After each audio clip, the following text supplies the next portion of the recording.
ছুটির দিনের আগের রাতগুলোতে এত রিল্যাক্স লাগে, মনে হয় যে সকালে টেনশন থাকে না। সকালে একটু মানে মোটামুটি দেরি করে ওঠা হয়।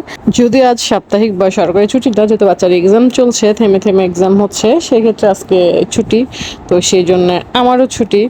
সকালে ম্যাক্সিমাম দিন খাওয়া হয় না, তবে ছুটির দিনগুলোতে একটু খাওয়া দাওয়াটা করা হয়, যদিও দেরি করে হয়। দেখা যাচ্ছে সকালের নাস্তাটা খেতে খেতে 10টা 11টা বা 11:30 বাজছে, তখন দুপুরে খাবারটা যে দেরি হয়ে যায়। কিন্তু মোটামুটি ম্যাক্সিমাম মানে ছুটির দিনে সকালের নাস্তাটা করা হয়। বরং হচ্ছে ছুটির দিনগুলো যখন থাকে না, তখন সকালের নাস্তা আসলে করা হয় না, তাড়াহুড়া থাকে আর কি। আর আমি খুব তাড়াহুড়ার মধ্যে কিছু খেতে পারি না, না নাস্তা না চা, কোনো কিছুই আমি তাড়াহুড়ো করে খেতে পারি না। আমার সব কিছু রিল্যাক্সে খেতে ভালো লাগে। আসসালামু আলাইকুম, কি অবস্থা সবার? তো সকাল তো অবশ্যই চা দিয়ে শুরু হবে, মানে চা ছাড়া সকাল ইনকমপ্লিট। তো চাটা আগে খেয়ে নিলাম, নিয়ে একটু আমার যেহেতু ছুটির দিন সময় আছে, তো একটু বাগানের দিকে ভাবলাম যে বাগানটা একটু ভালোভাবে আজকে নেমে দেখে আসি। তো গাছগুলোতে অনেক দেখছিলাম ডালগুলো কিছুটা শুকিয়ে শুকিয়ে গেছে, সেগুলোকে তুলে ফেলে দিচ্ছিলাম। আর এখানে আমার কাঠগোলাপ গাছটা বেশ সুন্দর হয়েছে, বাট হচ্ছে এখনো ফুল আসেনি কেন বুঝতে পারছি না। আর এদিকে তো আমার রঙ্গন ফুলের গাছে প্রচুর ফুল আসছে। তো সকালবেলা যেহেতু আজকে রিল্যাক্স ছিল, ছুটির দিন ছিল, ভাবলাম একটা আম খাওয়া যাক। বেশ কিছুদিন থেকে আমটা আসলে খাওয়া হয় নাই।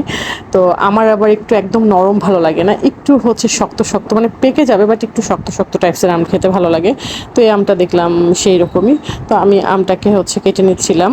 আর আমার আবার এইভাবে আম কেটে খেতে বেশি ভালো লাগে, একদম পুরো ছিলে না খেয়ে এরকমভাবে আম খেতে ভালো লাগে। তো আমটা আমি খেয়ে কিছুক্ষণ পরে রাত্রে কিছুটা ভাত বেঁচে ছিল, তার মধ্যে পানি দিয়ে রাখছিলাম, ফ্রিজে রাখতে ইচ্ছা করছিল না।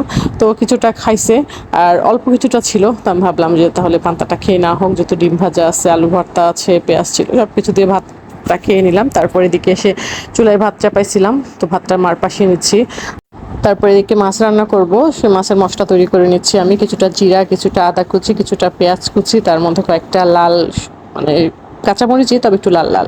আর এদিকে মাছটা ধুয়ে নেওয়া হয়েছে, আমি এখানে হলুদ লবণ মরিচ মাখিয়ে মাছটা রেখে দিয়েছি।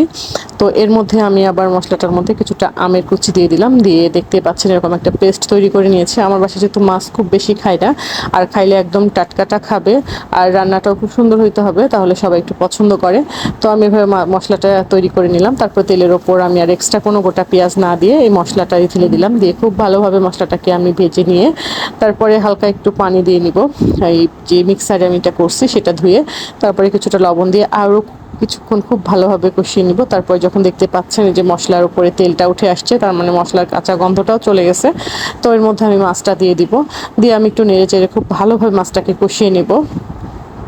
এইভাবে একবার মাছ রান্না করে খেয়ে দেখবেন, মানে ভাতের সঙ্গে খুবই মজা লাগে। তো আমার কষানো হয়ে গেছে, আমি এখানে পরিমাণ মতো পানি দিয়ে দিলাম।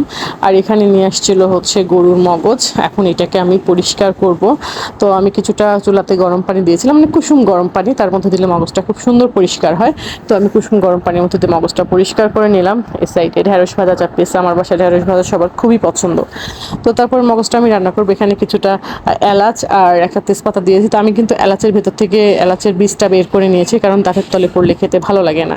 তারপরে আমি কিছুটা কাঁচামরিচ পেঁয়াজ একটু ভেজে নিয়ে হালকা একটু মশলা দিয়ে আমি মগজটা দিয়ে দিয়েছিলাম। আর এদিকে আমার মাছটা কিন্তু হয়ে গেছে, দেখতে পাচ্ছেন মাছটা খুবই সুন্দর হয়েছে।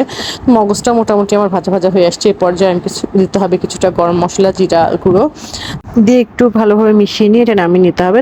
যাই হোক, আপনাদের সঙ্গে গল্প করতে করতে আমার রান্নাটা কিন্তু একদম কমপ্লিট। এবার আমি বাচ্চাদেরকে খাবারটা দিয়ে দিই। তো ভালো থাকবেন সবাই, আর আমার ভিডিওগুলো যদি ভালো লাগে অবশ্যই পোস্টগুলোতে লাইক কমেন্ট শেয়ার করে দিবেন। আমার পেজ ঘরে এন্ড বাইরেতে একটা ফলো দিয়ে দিবেন। দেখা হবে ইনশাল্লাহ নেক্সট ভিডিওতে। আল্লাহ হাফেজ।